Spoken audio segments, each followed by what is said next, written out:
तर बघा विद्यार्थी मित्रांनो, नेहमीप्रमाणे आजही मी तुमच्यासाठी महाराष्ट्र गट क सेवा संयुक्त पूर्व परीक्षा 2024 या परीक्षेचे पेपर घेऊन आलेलो आहो. तर ही परीक्षा 1 जून 2025ला पार पडली. म्हणजे आता जस्ट 2-3 दिवस झालेले आहे परीक्षेला. तर हा एकूण 100 गुणाचा एक पेपर होता आणि 1 तासाचा वेळ होता आणि हा ए सेट आहे या ठिकाणी आणि ही पूर्ण प्रश्नपत्रिका दिलेली आहे. पण या प्रश्नपत्रिकेतील फक्त गणितावर आधारित पहिले 10 प्रश्न आपण घेणार आहोत. नंतरचे 10 प्रश्न पुढच्या व्हिडिओमध्ये घेऊया.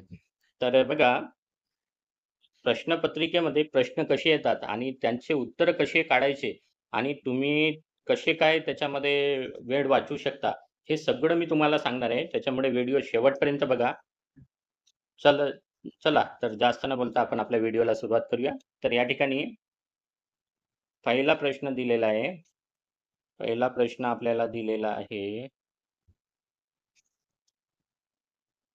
पहिला प्रश्न काय दिलेला आहे? एका 30 सेंटीमीटर त्रिज्येच्या भरीव घन गोल वितळून त्यापासून 10 सेंटीमीटर त्रिज्या व 4 सेंटीमीटर उंची असलेल्या भरीव वृत्तचिती तयार केल्या तर किती वृत्तचिती तयार होतील? ठीक आहे. तर वृत्तचिती किती तयार होतील हे विचारलेलं आहे आपल्याला. आणि हा एक भरीव गोल म्हटलेला आहे. भरीव गोल. गोलाचे आता इथे काय करावं लागेल? गोलाचे घनपट काढावं लागेल आणि इथे काय काढावं लागेल? वृत्तचितीचे घनपट. आता दोघांची जे हे आहे सूत्र आहेत, ती तुम्हाला माहीत असायला पाहिजे. तर गोलाच्या घनपटाचे सूत्र आहे 4/3 पाय rचा घन. आपण याला मोठा R घेऊ. ठीक आहे. कारण ही त्रिज्या मोठी आहे आणि या वृत्तचितीची त्रिज्या 10 सेंटीमीटर आहे म्हणून याला आपण लहान R घेऊ. तर याचं काय राहील? पाय R वर्ग H हे वृत्तचितीचे झालं आणि हे झालं गोलाचं. गोलाचं घनपटाचं सूत्र आणि वृत्तचितीच्या घनपटाचं सूत्र. दोन्ही सूत्र लिहून घेतले. आता या गोलाला वितळवलं आपण आणि हे वृत्तचिती आकाराचे आपल्याला हे तयार करायचे आहे, वृत्तचिती तयार करायची आहे. त्यामुळे हे वरती लिहायचे. गोलाचं जे घनफळ आहे ते वरती लिहायचे पाय R क्यूब. याला भागायचं या वृत्तचितीच्या घनपडाने. तर बघा इथे पाय कॅन्सल होतो. बरोबर आहे. इथे काय उरलं मग 4/3 ची किंमत किती आहे इथे? 30. 30चा काय आहे इथे? घन. आणि इथे काय आहे? चा वर्ग म्हणजे 10चा वर्ग आणि याची किंमत किती आहे? हाईटची किती दिलेली आहे? ची किंमत किती दिलेली आहे? 4. बरोबर आहे. उंची किती दिलेली आहे? 4 आणि त्रिज्या वृत्तचितीची 10 दिलेली आहे म्हणून 10चा वर्ग झालेला आहे इथे. ठीक आहे. आता हे 4 कॅन्सल होतात. आणखी काही कॅन्सल होते का? तर बघा इथे 30चा घन किती होतो? 27,000. बरोबर आहे. 3चा घन 27, शून्याचा घन करायचं असलं त्याच्यावर 3 शून्य ठेवून द्यायचे. म्हणजे 30चा घन 27,000 झाला. बरोबर आहे. याला आता भागाकारामध्ये काय उरलं? हे 3 इथे भागाकारात आहे आणि हे 10चा वर्ग. 10चा वर्ग म्हणजे किती? 100. आता हे 2 शून्य कपून जातात. ठीक आहे. आता या 3 नी 270ला भागितलं तर उत्तर येते 90. तर या गणिताचे उत्तर किती येते? 90. तर हा भरीव गोल वितळवून जर आपल्याला वृत्तचिती तयार करायचं असतील तर 90 वृत्तचिती तयार होतील. चला पुढच्या गणिताकडे जाऊया. पुढचं गणित आहे आपल्या नफ्या तोट्यावर आधारित. तर बघा इथे दिलेलं आहे समान नफा आणि समान तोटा. तर इथे 20% नफा 20% तोटा दिलेला आहे. बरोबर आहे. समान नफा आणि समान तोटा असेल तर या व्यवहारामध्ये नेहमी काय होतो? तोटा. आणि तो किती होतो? याचा वर्ग करायचा, जे काही आहे 20चा वर्ग करायचा आणि त्याला 100 नी भागायचं. एवढा काय होईल? तोटा होईल. बरोबर आहे. तोटा होईल एवढा.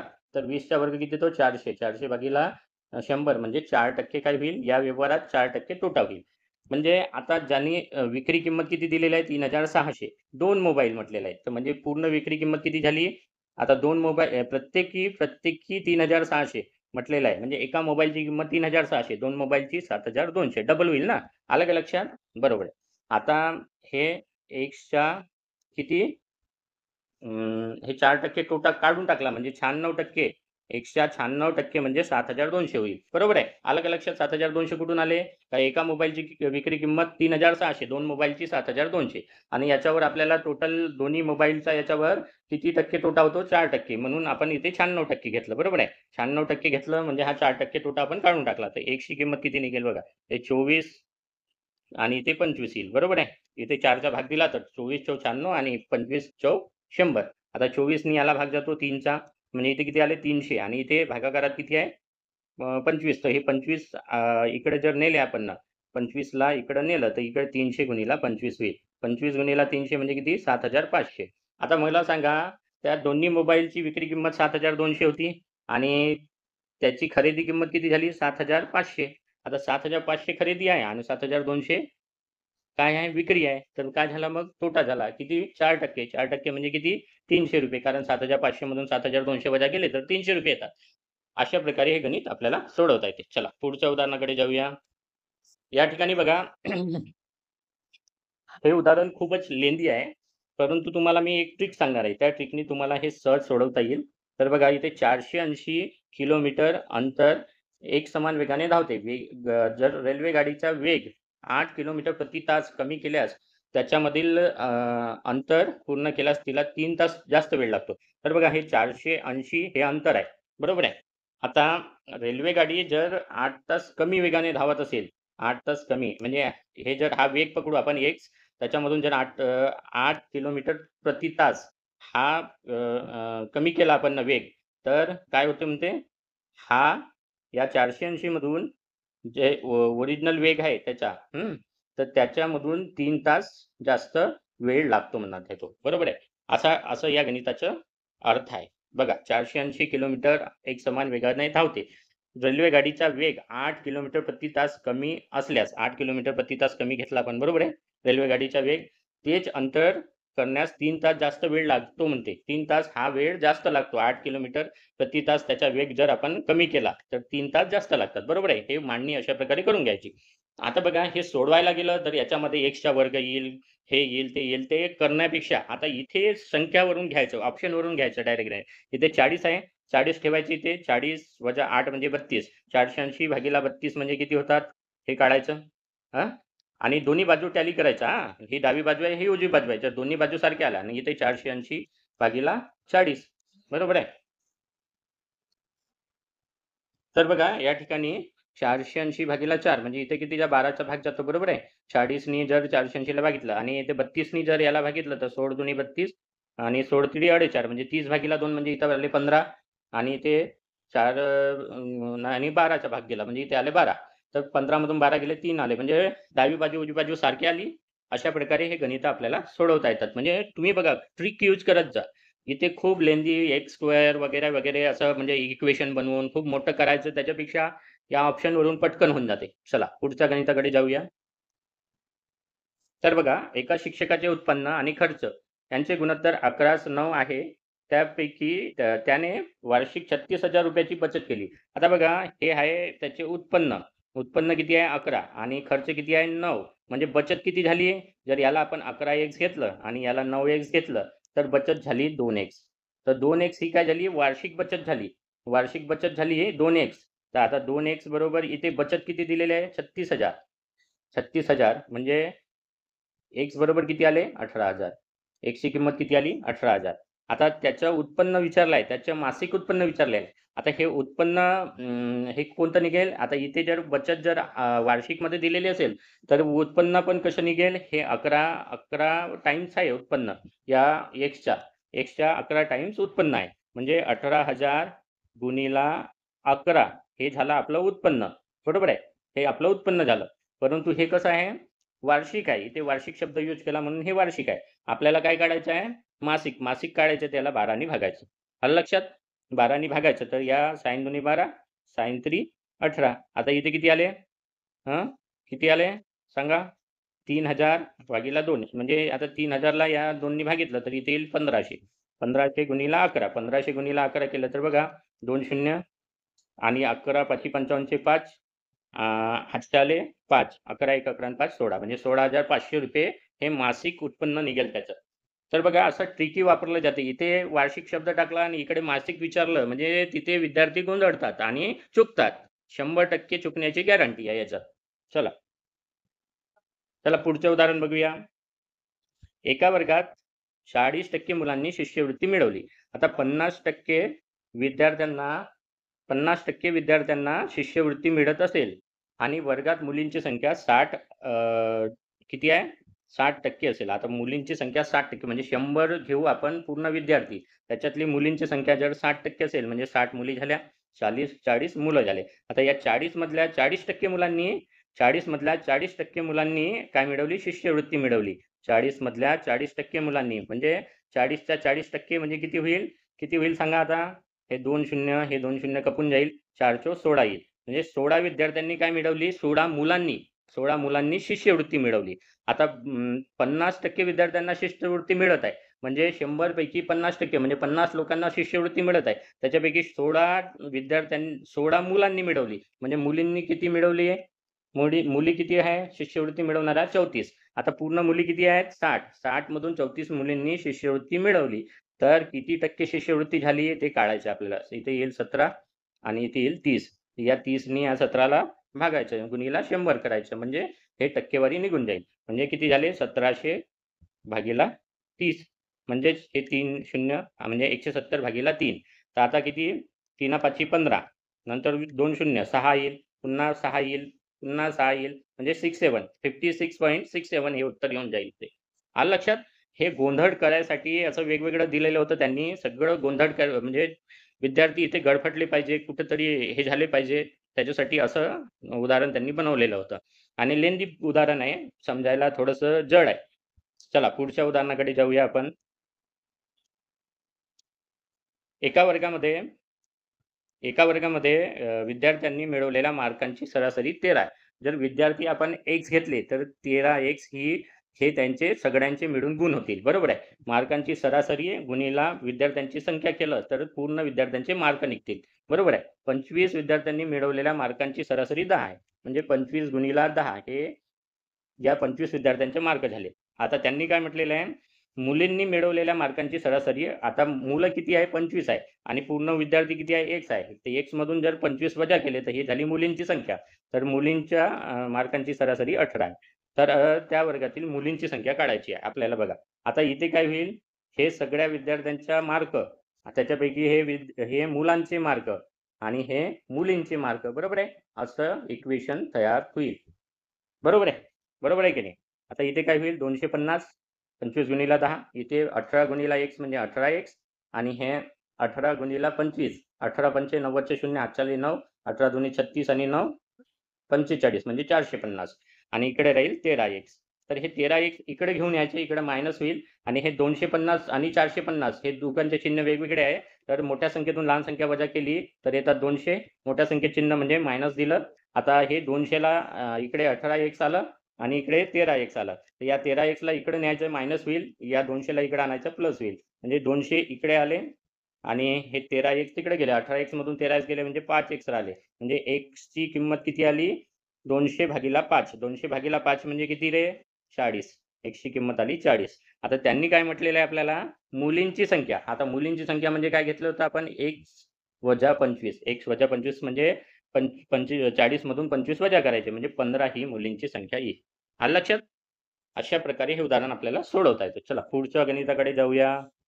पुढचं उदाहरण आहे, आता अरुणने एका दिवसात केलेले काम सचिनने एका दिवसात केलेल्या कामाच्या निम्मे अर्धे आहे.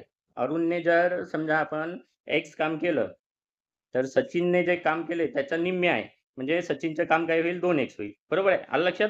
सचिनने एका दिवसात केलेले काम राहुलने केलेल्या कामाच्या अर्धे आहे, म्हणजे राहुलचे काम किती होईल? या सचिनच्या दुप्पट. हे सचिनचे आहे, हा कोणाचा आहे? अरुणचा आहे, आणि हा कोणाचा आहे? राहुलचा आहे, बरोबर आहे, राहुलचा. तर या राहुलचं काम काय होईल? या सचिनच्या दुप्पट होईल, बरोबर आहे. हे याचा अर्थ झाला. आता काय म्हणतो? जर राहुल एकटा ते काम 14 दिवसात करतो, म्हणजे 4x हा 14 दिवसात करतो, 14 दिवसात करतो. 4x आणि 14चं रिलेशन झालं. तर आपल्याला काय म्हटलंय त्यांनी? अरुण, सचिन आणि राहुल मिळून ते काम किती? आता हे पूर्ण मिळून किती झाले? 7x. 7x किती दिवसात करतील? हे क्वेश्चन मार्क आहे. 7x किती दिवसात करतील? हा क्वेश्चन मार्क आहे. ठीक आहे. म्हणजे या 14नी जर याला गुणलं तर किती येते? 56. 56 हे झालं टोटल काम, आणि हा 7 याला भागितलं 7नी तर किती येते? इथे 8. म्हणजे 8 दिवसात ते तिघे मिळून काम करतील, असा याचा अर्थ होतो.